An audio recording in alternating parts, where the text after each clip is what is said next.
You're watching Inside Automotive with Jim Fitzpatrick. The retail automotive sales landscape has been filled with headwinds like rising interest rates that we've all heard of and shifts in consumer behavior. As we approach the final stretch of the year, we're taking a look back at the good, the bad, and the in-between. Joining us now is Jen Suzuki, sales trainer and the president of E-Dealer Training, or E-Dealer Solutions, I should say. Jen, thank you so much for joining us once again on the show. It's always my pleasure, Jim. Thanks for inviting me. Great. It has been a very unique year out there, to say the least. We're seeing inventory levels coming back up and gross profits maybe dropping a little bit because of that. That's right. But looking back at the past year, what were the most significant trends or changes that you observed in the automotive sales industry? Well, and just kind of targeting what you just said with inventory, coming up and rising, and then we have a lot more competition amongst, dealers, customers. They want information. They want numbers. It used to be, how much over MSRP. Now it's under MSRP. The thing is that, you got to be able to respond to people very, very quickly and confidently. And so because things keep changing, like you remember, again, it was the MSRP thing over. They were asking how much over. Do you have an addendum? What's the rate? People were concerned about the rate this year. They were concerned about their payments. Of course, if you were moving from 2020 to a 2023-24, your payment doubled, things like this. So consumers were really, concerned about that. Then it was, how much you're going to give me for my trade, where we're at right now. And you've got customers who are contacting your store and they want this information, and it's do or die. It's a make or break situation. So my advice is, to respond quickly and confidently. So know what's happening right now and how are you going to respond when people ask you, what are you discounting? I want to OTD. I need to have these snapbacks ready to go. Yeah, that's right. That's right. Can you share some successful sales strategies or techniques that emerged as particularly in terms of effective in 2023? Yeah, I mean, things that I'm seeing. Okay, so I wouldn't even say it's new stuff. It's like it's time to get on board stuff. That's right. Let's get back to basics here. It's true, because look, a lot of people didn't know their product this year, and they realized we needed, before a year ago, we didn't even demo, there was no walkarounds, and so I think people need to dial into the sales process again. And we started talking about this, earlier in the year. It's time to get back to the basics, stuff like this. And I tell you, video is something that I use in my classes. Video is something that works. It's a personalized sales approach. And frankly, that would be what I would say, is focus on your video. A lot of people don't like video. They're not comfortable with it, but you got to get comfortable with it now. So even if you're just starting with one or two or three basic ones, this is how you humanize yourself. This is how you let people put you together and decide who they're going to work with. Because the fact is, there's a ton of competition. It's a street fight again. It is. There's no question about it. We did it to ourselves, didn't we? Well, those personalized approaches, Jim, they're going to go a long way. That's right. Listen to people, actively listen to people, but also understand what they're saying to you and create more of a custom experience. People like to feel like you are doing this for them, that it's not like a cookie cutter thing and a standardized process. A lot of times we use sales scripts in the past. That stuff is out the window. I mean, that is literally from the 2020. Yeah, no, I know. I agree. What were the main challenges that automotive sales professionals faced in 2023, and how did the industry respond to those challenges? Yeah. Okay. So we had a lot of challenges in 2023. Yeah. I mean, in the last few years, I'd say, things keep emerging and evolving rapidly. I don't think anything's going to change. It really started off this past year with one of our biggest problems was not having the car. And hey, look, there is a lot more cars in inventory in some brands, not all brands. Some people are still suffering, so the customers are going to contact you instead of them just walking in the store. I've never seen so many calls in my life. Yeah. They're calling, they want to get the information, they're looking for efficiency.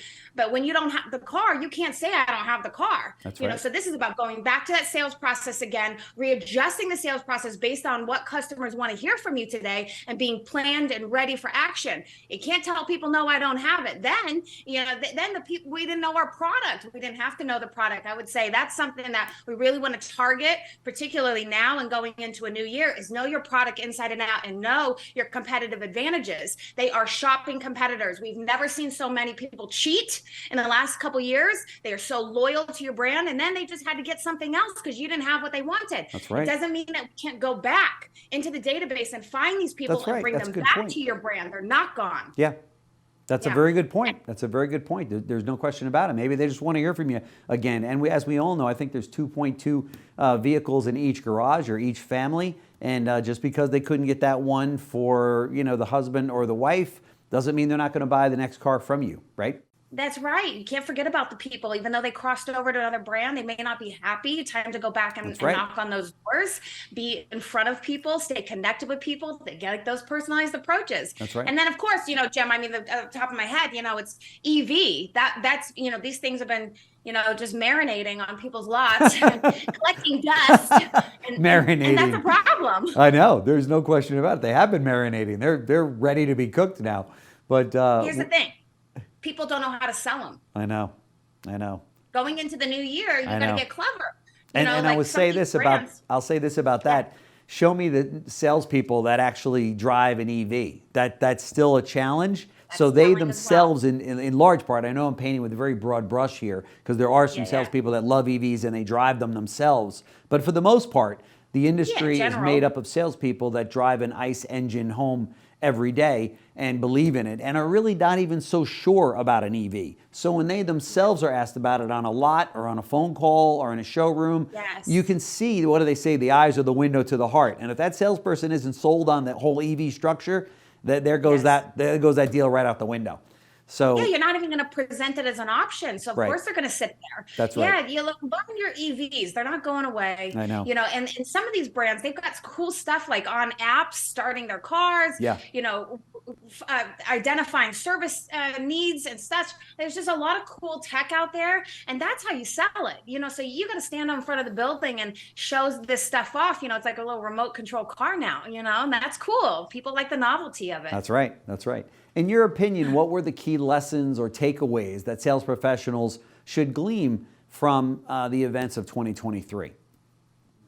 If there's anything I've said right now, that you're listening, it's like, be ready to adapt. I know we've been saying this for years, but this is not going away. We saw so many things change from consumer behavior this past year. It's a reminder to stay on top of what people want and being aware. They tell you, when they have a problem or they have a question and it repeats itself over and over and over. And if we're squirmy and we aren't coming back with our snapback confidently because we're practiced, because our managers are continuing to coach on a regular basis, we're training on a consistent basis, learning on a consistent basis, then you're going to be able to remain competitive and be ready to adapt. You've got to know your product this year. You really have. There's so much new tech. There's so many cool things that have changed. A lot of people are coming out of cars that have now been redesigned. They have bigger display screens. They have new tech and safety features. You got to get excited about this stuff, because if you don't get excited, nobody's going to get excited. You practice that sales process, my friends. Practice your sales process.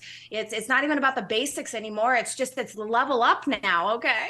Like, you got to be able to handle these objections, and you can't be like trying to beat around the bush. The people are sniffing out liars, sniffing out uncertainty, sniffing out stuff, and we want to be the people that are practiced, we are passionate, we are experienced, we are knowledgeable, and one good way to answer this question, key lessons, takeaways, you got to incorporate video into your sales process. I mean, I'm such an advocate of this stuff because the numbers don't lie, the data is there, and I watch it. If your customer shopping you amongst 4 other people on a phone call, and that's how they're doing it now, or they come into your store and they bounce, they don't buy.